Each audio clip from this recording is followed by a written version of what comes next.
प्रथमतः सर्वांना नमस्कार. मुख्यमंत्री माझी लाडकी बहीण योजना यामध्ये भरपूर साऱ्या अटी व शर्ती यामधून वगळण्यात आलेल्या आहेत. यामध्ये दिनांक 12 जुलै 2024 ला नवीन शासनाने जी-आर काढलेला आहे. यामध्ये आपण पाहू शकता की हा जी-आर कशा पद्धतीने असणार आहे याबद्दल नवीन अटी व शर्ती काय आहेत ते आपण खालील प्रमाणे सविस्तरपणे जाणून घेऊयात.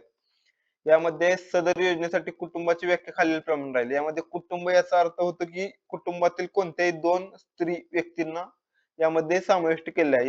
याचा अर्थ की याचा अर्थ असा होतो की पत्नी असू शकते किंवा बहीण किंवा अविवाहित मुली असेल तरी चालू शकते.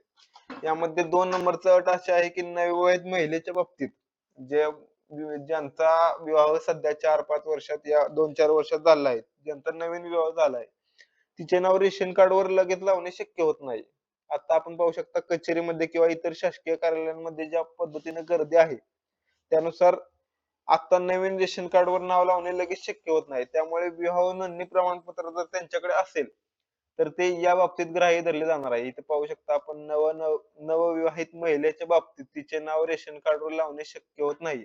त्यामुळे नवीन विवाह नोंदणी प्रमाणपत्र असलेल्या नवविवाहित महिलेच्या पतीचे रेशन कार्ड याचा अर्थ असा होतो की पतीचे जे रेशन कार्ड आहे ते उत्पन्नाचा दाखला म्हणून ग्राह्य धरण्यात येणार आहे. यामध्ये तुम्ही जिथे उत्पन्नाचा दाखला अपलोड करायची तुम्हाला टॅब आहे, तिथे तुमच्या पतीचे रेशन कार्ड जरी अपलोड केले तरी चालू शकतं. यानंतर 3 नंबरला जी अट आहे, परराज्यात जन्म झालेल्या व ती सध्या महाराष्ट्रात वास्तव्यात असेल, तर महिलेने महाराष्ट्रातील अधिवास असणाऱ्या पुरुषासोबत जर विवाह केला असेल, तरीही तो पात्र असेल. यामध्ये डोमासाईल जिथे आहे किंवा जिथे 15 वर्षाचा पुरावा मागितला आहे, तिथं पतीचा डोमासाईल दाखला किंवा पतीचा रेशन कार्ड किंवा मतदान कार्ड येथे अपलोड केलं तरी चालू शकतं. यामध्ये 4 नंबर आहे की सदर योजनेचा लाभ घेण्यासाठी पोस्टातील बँक खाते ग्राह्य धरण्यात यावे. यामध्ये सदर योजनेसाठी डीबीटी म्हणजे डायरेक्ट बेनिफिट ट्रान्सफर ज्या शेतकऱ्यांचे आधारला बँक खाते लिंक आहे किंवा ज्या महिलांच्या आधारला बँक खाते लिंक आहे, जर बँक खाते आधारला लिंक नसेल तर ते तत्काळ करण्यात यावे व इतर पोस्टातील खातेही यामध्ये ग्राह्य धरले जाणार आहेत. यामध्ये प्रथम प्राधान्य हे पोस्टामध्ये ज्यांचे खाते आहे, ज्या महिलांचे खाते हे पोस्टामध्ये आहे त्यांना प्रथम प्राधान्य दिले जाणार आहे. यानंतर योजनेच्या ऑफलाईन अर्जावरील लाभार्थी महिलेच्या फोटोचा फोटो काढून तो ऑनलाईन अर्ज दाखल करण्यासाठी ग्राह्य धरण्यात यावा. याचा अर्थ असा होतो की जेव्हा आपण ऍप्लिकेशन मध्ये फॉर्म भरतो, त्यामध्ये एक लाईव्ह फोटोचा ऑप्शन आहे. ज्यामध्ये समोर महिला आवश्यक आहे. पण तिथे जर तुम्ही ऑफलाईन जर अंगणवाडी सेविकांच्याकडे किंवा माहिती सुविधा केंद्राकडे जर तुमचा फोटो दिला असेल, तो फोटो जरी अपलोड केला तरी चालू शकतं.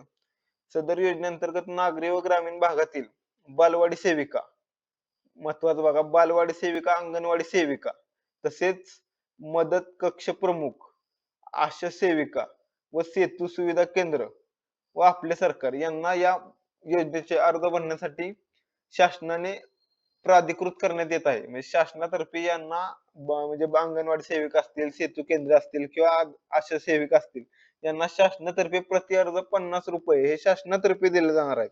त्यामुळे अर्ज भरण्याची ही पद्धत पूर्ण मोफत आहे. ज्या स्त्रियांच्याकडून शा अ, कोणताही शासकीय अधिकारी किंवा सेतू केंद्र जर इतर पैसे घेत असतील तर त्यांच्यावरती कार्यवाही करावी असंही शासनाने दिलेलं आहे. त्यानंतर यामध्ये जर कोणाला पहिलं पीएम किसान किंवा पोस्टमन किंवा मनरेगा किंवा पीएम सुविधा निधी किंवा JSY किंवा इतर कोणतेही शासनाची पेन्शन चालू असेल, तरीही त्यांना या योजनेचा लाभ मिळणार आहे. याचा अर्थ असा होतो की जर तुमची कोणतीही जुनी पेन्शन चालू असेल शासकीय, तरी सदर महिलेस त्यांना डीबीटी प्रणालीद्वारे या योजनेचा लाभ मिळणार आहे.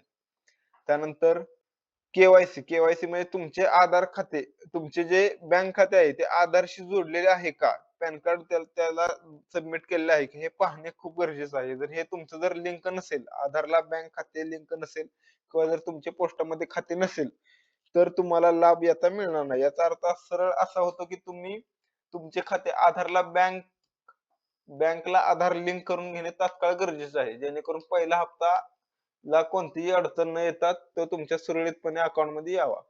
हे डायरेक्ट बेनिफिट ट्रान्सफरद्वारे सिस्टमद्वारे केले जाणार आहे. त्यानंतर गाव पातळीवर म्हणजे जे ग्रामीण भागात स्त्रिया राहतात त्यांच्यासाठी गाव पातळीवर ग्रामसेवक असतील, कृषी सहाय्यक असतील, तलाठी असतील किंवा अंगणवाडी सेविका, तसेच आशा सेविका, ग्राम रोजगार सेवक व इतर ग्रामस्तरीय समिती स्थापन करण्यात यावी. या योजनेतून कोणतीही स्त्री वंचित राहू नये यासाठी सदर योजना ही अं, गाव पातळीवर ग्रामसेवक, कृषी सहाय्यक व इतर सर्व शासकीय अधिकाऱ्यांनी यांनी घरोघरी जाऊन सदर योजनेची माहिती महिलांना द्यावी व महिलांच्याकडून ते अर्ज भरून घ्यावेत. ऑफलाईन तसेच ऑनलाईन पद्धतीने दोन्ही पद्धतीने हे अर्ज भरून लाभार्थ्याची नोंदणी करण्यात यावी, जेणेकरून लाभार्थी कोणताही या योजनेपासून वंचित राहता कामा नये. त्यानंतर आपण पाहू शकता तसेच यादी ग्रामपंचायत व अंगणवाडी केंद्र येथे प्रसिद्ध करण्यात यावी. ज्यांचे पात्र लाभार्थी आहेत त्यांची यादी अंगणवाडी केंद्र किंवा इतर ठिकाणी प्रसिद्ध करण्यात यावी. नंतर तुमचा 12वा नंबरचा मुद्दा आहे इथं बघा महत्वाचा, की अंगणवाडी सेविका, मदत कक्ष प्रमुख यांच्याकडे ऍप नोंदणीसाठी सरकार यांना यशस्वी प्रति अर्ज नोंदणी झाल्यानंतर प्रति अर्ज ₹50 देणार आहे. इथं पाहू शकता की प्रति अर्ज सरकार यांना ₹50 देणार आहे. त्यामुळे अंगणवाडी सेविका किंवा इतर कोणतेही शासकीय अधिकारी किंवा सेतू केंद्राला जर तुमच्याकडून पैशाची कोणत्याही प्रकारची मागणी करत असतील, तर त्यांच्यावर तात्काळ गुन्हा दाखल करण्यात यावा, असंही मुख्यमंत्र्यांनी त्यांच्या बैठकीमध्ये आदेश दिलेले आहेत. धन्यवाद मित्रांनो. जर अशीच पूर्ण माहितीच्या हवी असेल तर अशाच नवीन नवीन व्हिडिओ पाहत राहा.